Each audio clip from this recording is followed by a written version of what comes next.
When doing any engineering mechanics problem, we always want to start with our given, as we see here. So I've written it out on this. It's pretty straightforward. You can see that I got a length A, a length B, our supports, which is a pin and a roller, and our distributed load Q. I've got my point A, B, and C marked corresponding to there, there, there. Now, well, if I can not undo everything, whoops, there we go. Interesting.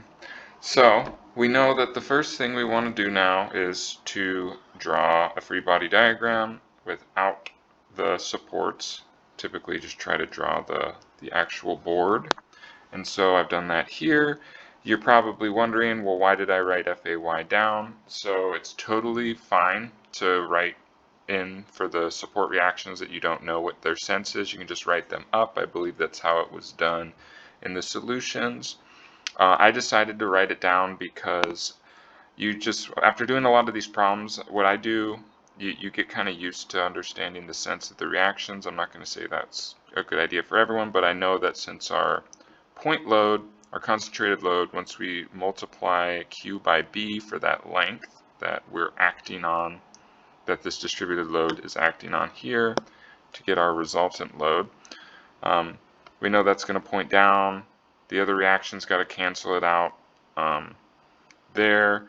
And then we're over here, we're like, well, what's FAY doing? Is it going up or is it going down? I decided to say it's going down because if you can imagine, like if this is like a pencil on your desk, if you push it down with your finger here and you push it up here, you're going to notice this left side is going to tend to go up. And so to counter that, I'm guessing that FAY is going down. Not saying that's going to work for everyone, but that's what I did. And after you do a lot of these problems, you kind of start developing an intuition for that. And if you're wrong, you'll notice that you're just going to end up with a negative value, and that's fine. That just tells you the math will still work out fine. That just tells you that whatever you guessed, the true sense was the opposite of that. And so writing this out, this free body diagram to solve for my support reactions, I've got my isolated free body diagram there.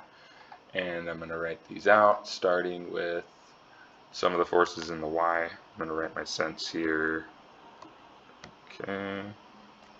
The forces in the y equals 0. Solve for that. Negative QB plus FBY minus FAY, because we decided on that being pointing down. And then if we solve for FBY, we'll get FAY plus QB. Okay. Now doing our sum of the moments. And I'm deciding to do this, so this is another important point. We could decide to do this. You could decide to do the sum of the moments about there. You could decide to do the sum of the moments about there. You could probably even decide to do the sum of the moments about there. I'm deciding to do it about B. Point B on the beam, just because my brain, looking at it, it makes the most sense to me to do it there, and the math feels the easiest for me to do it there, and so I'm doing it there. But regardless of where you do it, you should be able to get the right answer. Sum of the moments equals 0. And so let's see, I'm going to say negative 1/2 of B, because we know that this concentrated load that we resolved from our distributed load is going to be acting, since I decided here is where I am in the sum of the moments, we know that that distance is 1/2 of B. That's where it's acting about in relation to point B, and we know that FA here is acting in relation at a distance of A. So going back down, I'm going to write negative 1/2 QB plus FAY times A, because it's acting at distance A, and my sense that I'm using here is clockwise, and so FAY is making it go clockwise, so it's positive, whereas QB times 1/2 B is making it go counterclockwise, or clockwise. counterclockwise, sorry. Our counterclockwise FAY times A is positive, and our clockwise QB times B is negative. Okay, and that's equal to 0. FAY equals QB to A, and plugging this into our FBY up here, we're going to get FBY equals QB over 2A plus QB. Okay, the next thing we're going to want to do is decide where we're going to cut our beam to solve for our internal moments, or our internal forces, I guess specifically. But so something else I wanted to point out is when I first did this, I actually did it like this.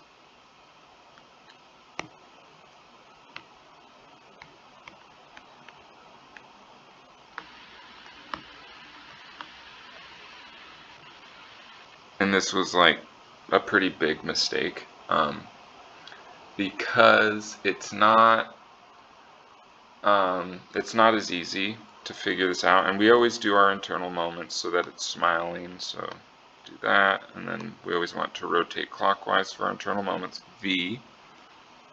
So that's how you'd write those.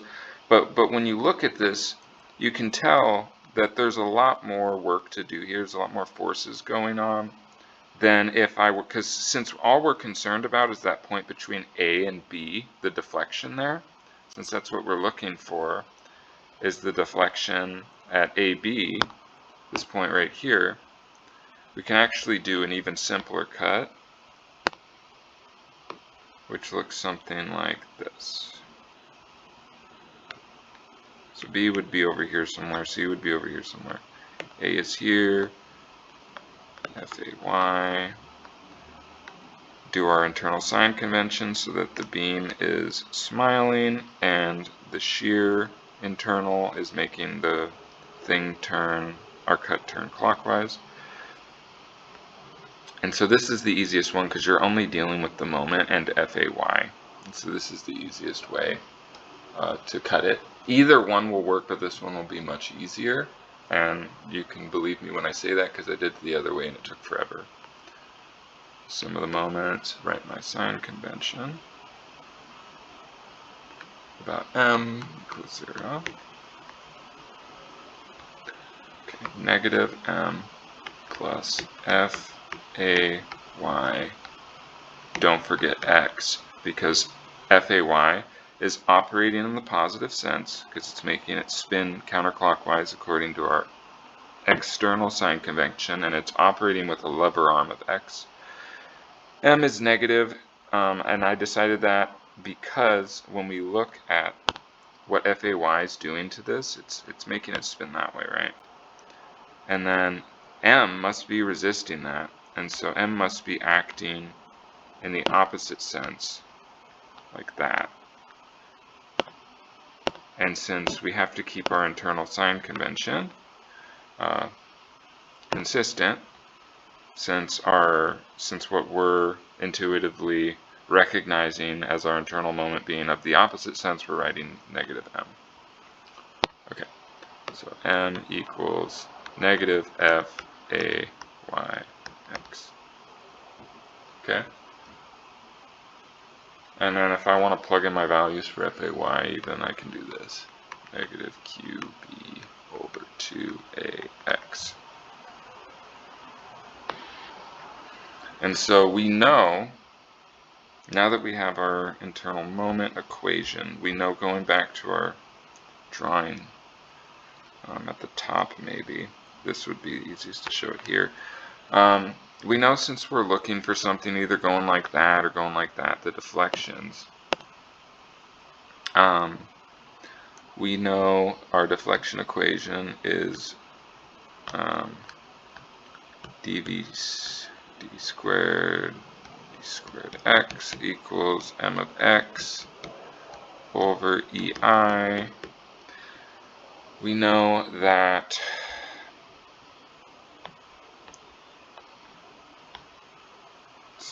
moment, that what we're going to plug in is going to be this. And we know that to write that, we're going to write dv squared dx equals negative qbx over 2a all over e of I. And if we take the integral on both sides, we end up with dv over dx equals negative q bx squared plus c1 over 4aei. Take the integral again, we're going to get v equals negative qb over 12a x to the 3 over ei plus c1x plus c2.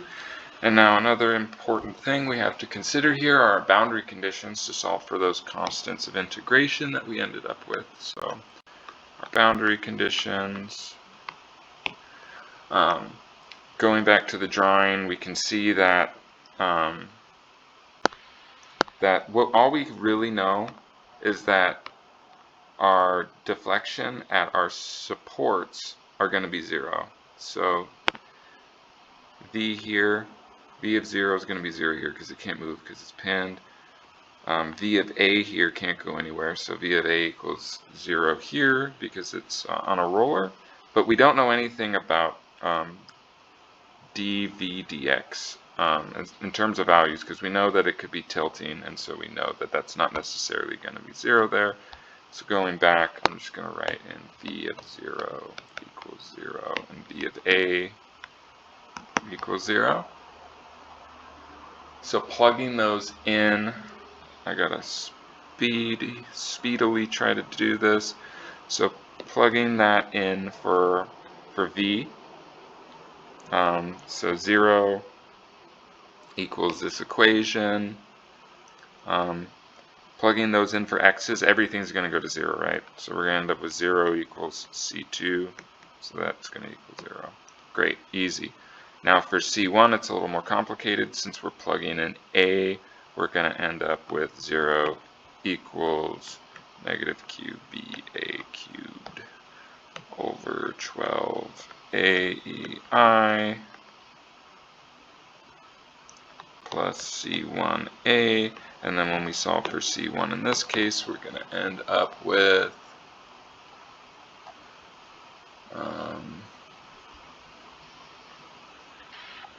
c1, we're going to end up with qba over 12ei. And then plugging in c1 into our dv dx,